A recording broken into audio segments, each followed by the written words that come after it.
이 저녁에도 하나님의 예비된 은혜를 우리의 심령 가운데 충만히 채우실 줄 믿습니다. 우리 옆에 분들과 함께 인사하겠습니다. 만나서 반갑습니다. 만나서 행복합니다. 감사합니다.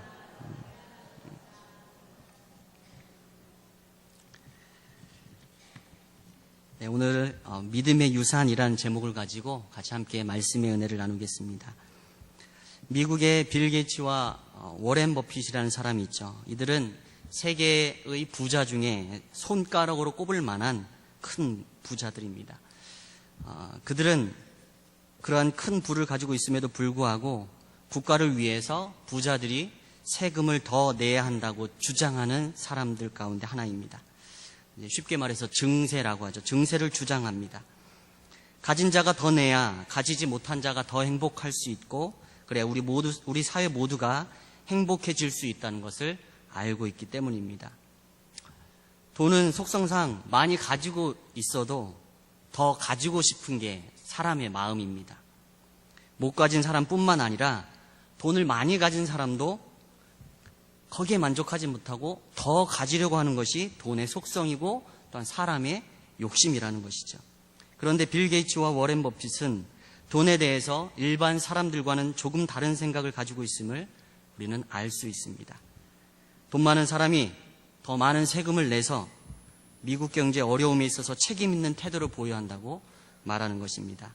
실제로 그들은 그것을 말로만 뿐만 아니라 그들의 생각을 실천으로 옮기고 있습니다. 빌 게이츠는 세상에서 가장 큰 자선단체를 운영하고 있고, 워렌 버핏은 2006년도부터 지금까지 자신의 재산 52억 달러, 약 우리 돈으로 환산하면 5조 7천억 원을 사회에 환원했다고 합니다. 또 워렌 버핏이라는 사람은 이런 말도 했다고 합니다. 유산은 자녀를 망하게 한다. 그러니까 유산으로 남겨줄 것이 아니라 사회를 위해 환원하고 기부해야 한다라는 자신의 생각을 밝힌 것이죠. 또 최근엔 페이스북의 창업자인 마크 저커버그가 빌 게이츠의 영향으로 자신도 앞으로 10년간 30억 달러, 약 우리나라로 3조 3천억 원을 의학 연구에 기부하겠다고 밝혀서 화제가 됐습니다. 그 페이스북 창시자도 빌 게이츠의 영향을 받아서 자신도 가진 그 돈을 사회를 위해 환원하고 또한 기부하겠다라고 나선 것이죠. 여러분은 어떻습니까? 여러분의 자녀에게 무엇을 남기고 싶으십니까? 이 이야기 속에서 우리가 한 가지 얻었으면 하는 교훈은, 중요한 건 돈이 아니라는 것입니다. 오늘 말씀 제목이 무엇인지 같이 한번 읽어볼까요? 시작. 믿음의 유산. 네. 우리 자녀들에게 무엇을 남길 것이냐. 오늘 말씀의 이 제목의 모든 내용이 다 함축되어 있다고 보시면 됩니다. 오늘 이 말씀을 통해서 우리 자녀들, 우리 자녀손들에게 이 세상에서 꼭 지니고 살아야 할 것이 바로 이 믿음이라는 것을 다시 한번 깨닫고 그것을 유산으로 남겨주기 위해 결단하며 또한 우리의 남겨져 있는 우리의 삶을 살아갈 수 있는 우리가 되길 간절히 소망합니다. 오늘 여호수아서 말씀을 읽었는데요. 지금 이스라엘의 민족의 지도자는 여호수아입니다. 그런데 이 여호수아는 이제 갓 이스라엘의 전체 지도자가 된 새내기 지도자입니다. 여호수아 앞에 앞선 이스라엘의 지도자는 누구였죠? 모세입니다. 모세. 정말로 훌륭한 인물이죠. 이스라엘이 애굽에서 430년간 종살이를 하고 있을 때 그들을 출애굽시켜서 가나안으로 출발하게 한 하나님의 사람이 바로 모세라는 인물입니다. 그런데 이스라엘 백성의 불평과 원망과 믿음 없음으로 인해서 광야 1세대는 가나안 땅에 들어가지 못하고 광야에서 모두 삶을 마치게 됩니다. 그들을 이끌었던 지도자 모세조차도 가나안 땅을 밟아보지 못하고 요단 동편에 있는 느보산에서 죽음을 맞이합니다. 그리고 이제 모세를 뒤이어서 여호수아가 민족의 지도자로 세움을 받습니다. 그리고 여호수아가 지도자로 세움받을 때 처음으로 맞닥뜨린 어려움이 무엇이냐? 바로 그것이 요단강이라는 어려움입니다. 가나안 땅으로 들어가기 위해선, 요단 동편에서 가나안 땅으로 들어가기 위해선 요단강을 건너가야만 했습니다. 모세는 이스라엘 백성들을 데리고 홍해를 마른 땅과 같이 건너왔습니다. 이제 여호수아에겐 요단강이 가로막고 있습니다. 인간의 힘으론 그 수많은 백성들을, 이스라엘 백성들을 저 강 저편으로 옮기는 일이 결코 쉬워 보이지 않습니다. 새내기 지도자인 여호수아에게는 사람들 앞에서 처음으로 자신의 영적 리더십을 발휘해야 되는 그런 시험대와 같은 자리였습니다. 그때 하나님은 여호수아를 통해서 한 가지를 명하시는데, 그것이 무엇이었냐면 언약궤를 맨 제사장들에게 먼저 요단강에 들어가라고 명하십니다. 언약궤를 맨 제사장들이 요단강에 발을 내딛자 어떻게 되었느냐? 요단강이 갈라집니다. 마치 민족의 지도자 모세가 홍해를 건넜던 것처럼 이스라엘 백성들도 지금 여호수아를 하나님의 지도자로 삼고 뒤따르고 있는데, 그 속에서 처음으로 맞닥뜨린 그 요단강이라는 어려움 앞에서 또 한번 하나님의 역사하심을 여호수아를 통해 보게 되는 것입니다. 요단강 한가운데 언약궤를 맨 제사장들이 서 있고, 백성들은 그들을 앞질러 요단강 그 건너편으로, 서편으로 다 건너갑니다. 모든 백성들이 건너간 후 이제 마지막으로 언약궤를 맨 제사장들이 그 요단강 한가운데에서 마지막으로 요단 서편으로 건너오자, 그 강에서 발을 떼자 요단강은 다시 원래대로 물이 흐르게 됩니다. 이 사건을 통해 이스라엘 민족들은 여호수아를 모세처럼 존경하고 그의 리더십에 순종하게 됩니다. 이스라엘의 리더십이 모세에게서 여호수아에게로 성공적으로 계승될 수 있었던 최초의 사건이었습니다. 요단강 한복판에 있었던 언약궤는, 그 언약궤의 의미가 무엇인지 여러분도 잘 아시죠? 이 언약궤는 하나님이 함께 하신다는 의미를 담고 있는 것이 바로 이 언약궤입니다. 이 언약궤가 요단강이라는 문제의 한복판에 서 있자, 그 의미는 하나님이 그 문제의 한복판에 그들과 함께 계시자 불가능한 일 가운데 기적이 일어나게 되었다라는 사실입니다. 하나님이 함께 하실 때에 기적이 일어난다라는 이 사실을 모세뿐만 아니라 여호수아로 말미암아 다시 한번 이스라엘 백성이 경험하게 되는 것입니다. 신약 성경에 보면 이와 비슷한 사건이 있죠. 바다 한가운데에서 풍랑을 만난 제자들, 그래서 정말로 죽음의 위협 가운데 두려워하고 있는데, 그 가운데 예수님이 물 위를 걸어서 그들 가운데 오십니다. 그리고 예수님이 그 배에 오르자 풍랑이 잠잠해집니다. 이 사건도 오늘 요단강 사건과 마찬가지입니다. 풍랑 가운데에서 내 배에 주님이 함께 해주시면 모든 문제는, 풍랑은 잠잠게 되어진다. 이 믿음의 고백이 2016년도를 살아가는 우리에게도 동일하게 필요한 줄 믿습니다. 내 마음에, 내 가정에, 내 일터에, 나에게 요단강과 같은 문제, 풍랑과 같은 문제, 그 문제의 한복판에 주님이 나와 함께 하시면 불가능한 일 가운데 기적이 일어나게 될 것이다. 이것이 바로 우리 믿음의 사람들의 유일한 소망인 줄 믿습니다. 문제 속에서 하나님과 함께하면, 그리고 하나님을 붙들면 우리의 힘이 아닌 하나님의 힘과 능력으로 그 문제들을 헤쳐나가게 하실 줄 믿습니다. 그러한 믿음을 갖고 그 천지의 창조주이신 하나님을 믿는 믿음 가운데 우리도 날마다 기적을 경험하는 우리의 복된 삶 되길 간절히 소망합니다.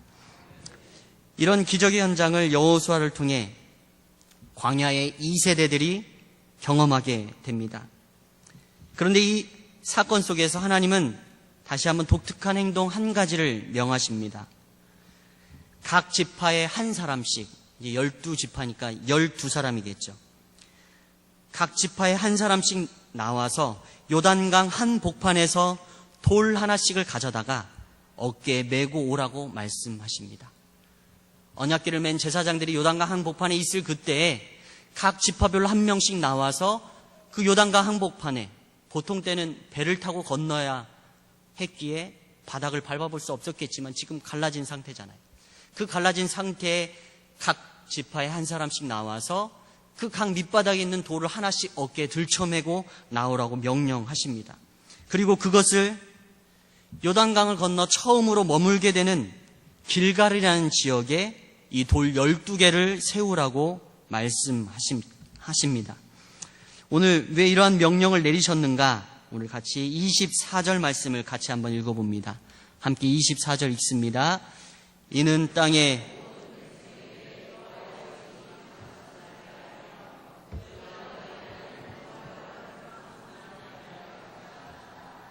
아멘. 이것을 통하여 여호와의 손이 강하신 것을 모든 백성, 이 땅의 모든 백성에게 알게 하며 또한 너희가 너희 하나님 여호와를 항상 경외하게 하려 하심이라. 이것을 통하여 길갈에 세운 12개의 돌을 세움을 통하여서 하나님이 이루시고자 했던 뜻과 목적이라는 사실입니다. 이 사건 속에서 요단강을 마른 땅처럼 건넌 이 사건 속에서 일하신 하나님의 놀라운 능력, 그리고 그 전능하신 하나님을 기억하게 하기 위함이었습니다. 그리고 그것을 통해 여호와 하나님을 변함없이 그 약속의 땅 가나안에 들어가서도 하나님을 경외하게 하기 위함이었습니다. 세월이 지나더라도 그들의 후손들이 전능하신 하나님, 그 하나님이 그들 가운데 행하신 일을 잊지 않고 기억하며 그분 앞에서 변함없는 믿음을 가지고 살 수 있도록 하게 하기 위함이었습니다. 우리가 잘 알듯이 사실 인간은 참으로 연약한 존재입니다.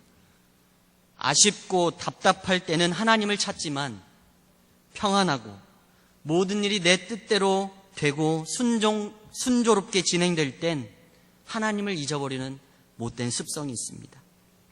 인간의 이 같은 연약함을 그 누구보다도 잘 알고 계신 하나님은 길갈에 12개의 돌을 세움을 통하여 그 기념비를 세움을 통하여 그 하나님을 잊지 않도록 하게 하셨습니다. 오랜 세월이 지나더라도 너희들이 이 땅 가운데 정착하여서 평안한 그때에 이르더라도 요단강을 건너게 하신 이 하나님을 잊지 않도록 하게 하기 위한 하나님의 이 세밀한 손길을 오늘 말씀을 통해 우리는 보고 있는 것입니다. 신약에서도 예수님이 자신의 제자들과 마지막 식탁 자리에서 성만찬의 그 본을 보여주시는 장면을 우리가 잘 알고 있습니다. 그 마지막 만찬의 자리에서 예수님이 이렇게 말씀하십니다. 이것을 행하여 나를 기념하라. 기념하라는 것은 곧 기억하라는 의미입니다. 우리를 위해 찢기신 예수 그리스도의 살, 우리를 위해 흘리신 예수 그리스도의 피, 그 희생을 잊지 말고 기억하도록 지금까지 우리 성만찬을 통하여서 그 예수 그리스도의 희생과 사랑을 우리로 하여금 기억하게 하기 위해서 성만찬을 통해 기념하게 하셨습니다. 우리는 성만찬을 통해 끊임없이 그 하나님의 은혜를 또한 권능을 기억하고 우리의 삶에서 그 은혜를 누려야 합니다. 그리고 또한 그것이 우리에게 멈춰서는 것이 아니라 우리 대에서 멈춰서는 것이 아니라 이후로 모든 믿음의 자녀들 후손들에게 지속적으로 전달될 수 있도록 해야 할 것입니다. 하나님은 광야 2세대가 경험한 이 요단강의 기적, 그 전능하신 하나님을 이후에 다가오는 자녀손들이 보고 느끼고 기억할 수 있도록 믿음의 유산을 이스라엘 백성들에게 남겨주길 원하셨습니다. 그것이 바로 오늘 길갈에 세워진 12돌로 세워진 기념탑입니다. 성경에는 믿음의 유산이 잘 전수된 가정과 그렇지 못한 가정이 등장합니다. 먼저 신약 성경에 등장하는 디모데입니다. 그는 바울의 신실한 동역자였고 또한 영적 아들로 인정받았던 사람입니다. 그런데 디모데라는 사람은 어떻게 그렇게 존재할 수 있었을까? 살펴보면 그가 좋은 믿음의 가정에서 자라났기에 디모데라는 사람이 있을 수 있었음을 우리는 알 수 있습니다. 우리 디모데 후서 1장 4절에서 5절 말씀 우리 같이 한번 읽어보겠습니다. 시작. 내 눈물을 생각하여 너 보기를 원함은 내 기쁨이 가득하게 하려 함이니 이는 내 속에 거짓이 없는 믿음이 있음을 생각함이라. 이 믿음은 먼저 내 외조모 로이스와 내 어머니 유니게 속에 있더니 내 속에도 있는 줄을 확신하노라. 아멘. 디모데는 외할머니로부터 시작된 믿음, 그리고 그 믿음이 그의 어머니에게, 유니게에게, 그리고 그 어머니로부터 자신 디모데에게 그 믿음의 유산이 전수되었던 사람이었습니다. 다시 말해 디모데의 가정은 믿음의 유산이 자녀들에게, 자녀손들에게 잘 전수된 모범적인 가정입니다. 그렇지만 믿음의 부모 밑에서 자란 자녀들이라고 해서 자연스럽게 다 그런 믿음의 유산을 물려받는 것은 아닙니다. 그렇지 못한 경우들을 우리도 종종 우리 주변에서 볼 수 있기도 하죠. 구약 성경 사무엘상에 등장하는 엘리 제사장의 두 아들이 그와 같은 예입니다. 사무엘상 2장 12절 말씀 우리 같이 한번 읽습니다. 엘리의 아들들은 행실이 나빠 여호와를 알지 못하더라. 사무엘상 2장 17절 이 소년들의 죄가 여호와 앞에 심히 크면 그들이 여호와의 제사를 멸시함이었더라. 사무엘상 2장 22절 엘리가 매우 늙었더니 그의 아들들이 온 이스라엘에게 행한 모든 일과 회막문에서 수종드는 여인들과 동침하였음을 듣고. 여기 나오는 엘리라는 사람은 백성을 대표하여 하나님께 제사를 드리는 제사장입니다. 그러나 그의 아들들은 하나님을 믿지 않았고 또는 죄를 짓기에 즐겨하던 사람들이었습니다. 그는 분명 하나님 앞에 헌신된 사람이고 구별된 사람이고 소명받은 사람이었지만 엘리 제사장은 자녀들의 신앙 교육에 실패했던 것입니다. 부모님으로부터 믿음의 유산을 잘 물려받아 성실하게 사람들로부터 신뢰를 받았던 디모데가 있었던 반면에 믿음의 유산을 물려받지 못한 나머지 집안의 문제를 넘어서서 나라가 망하는데 한 몫을 한 엘리의 아들들도 있었습니다. 우리의 가정 속에도 이와 같은 좋은 모습과 나쁜 모습이 있을 수 있음을 성경은 경고하고 있는 것입니다.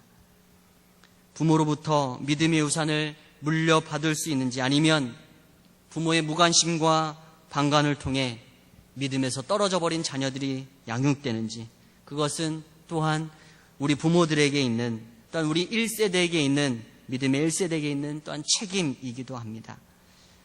우리의 자녀들이 우리를 통하여서 믿음의 유산을 잘 전수받고 디모데처럼 하나님께 쓰임받는 사람들이 되도록 우리가 가르치기에 힘쓰고 또한 기도하기에 힘써야 할 것입니다. 말씀을 정리합니다. 유산에 대해 말씀의 앞부분에서 이야기 드렸습니다. 우리는 이 세상에 빈손으로 와서 빈손으로 돌아갑니다. 과연 그렇다면 우리는 이 세상에 어떠한 흔적을 남겨두고 돌아갈 것인가 한 번쯤 미리 생각해 봐야 할 것 같습니다. 한 사람이 인생이 이 세상에 시작되었다가 마치게 되면 그 사람의 흔적은 하나의 무덤이고 또한 묘비밖에 없는 것 같습니다. 몇몇 사람들의 묘비병을 소개해 드리려고 하는데 영국의 극작가로 유명한 조지 버나드 쇼라는 사람의 묘비에는 이렇게 쓰여져 있다고 합니다. 우물쭈물 살다 내 이럴 줄 알았지. 자신이 일평생 우물쭈물 살았다라는 것을 이 묘비명에서 후손들에게 교훈처럼 남겨주고 있는 것 같습니다. 중광 스님이라는 분이 계세요. 괜히 스님 얘기 꺼내서 죄송한데 이렇게 묘비명을 썼습니다. 에이, 괜히 왔다. 이렇게 얘기했답니다. 귀천이란 시를 쓴 천상변 시인의 묘비에는 그의 시 한 구절이 쓰여 있다고 합니다. 나 하늘로 돌아가리라. 그리고 또 김수환 추기경 묘비는 시편 23편 9절로 되어 있습니다. 주님은 나의 목자, 나는 아쉬울 것 없어라. 여러분의 묘비에는 무엇이라고 쓰시겠습니까? 이 세상 그토록 아둥바둥하며 사셨는데 마지막 어떠한 유언을 남기고 또한 삶의 교훈을 남기고 이 세상을 떠나시겠습니까? 저번처럼 살진 말아야지. 혹시 우리의 죽음 이후에 우리의 후손들이, 우리 주변 사람들이 우리를 향하여 이런 말은 하진 않을까? 우리의 삶을 돌아봐야 할 것입니다. 아니면 정말 저분처럼 살고 싶다. 저분처럼 믿음 생활하고 싶다. 이런 도전을 주는 사람이 될 것인가?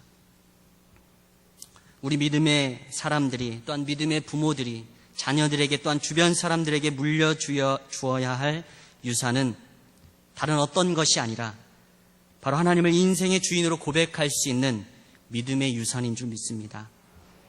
우리 함께 사도행전 3장 6절 말씀 마지막으로 같이 한번 읽겠습니다. 함께 읽습니다. 베드로가 이르되 은과 금은 내게 없거니와 내게 있는 이것을 내게 주노니 나사렛 예수 그리스도의 이름으로 일어나 걸으라 하고. 아멘. 베드로가 성전 미문 앞 안진뱅이에게 했던 말처럼 우리가 내 자녀들에게, 내 주변 이웃들에게, 내 친지들에게 내가 해줄 수 있는 건 없지만 내가 믿는 예수 그리스도, 내가 의지하는 예수 그리스도, 그 전능하신 하나님, 그분을 내 자녀들에게, 내 주변 사람들에게 남기고 돌아가는 그런 믿음의 유산을 남기는 우리가 되길 간절히 소망합니다.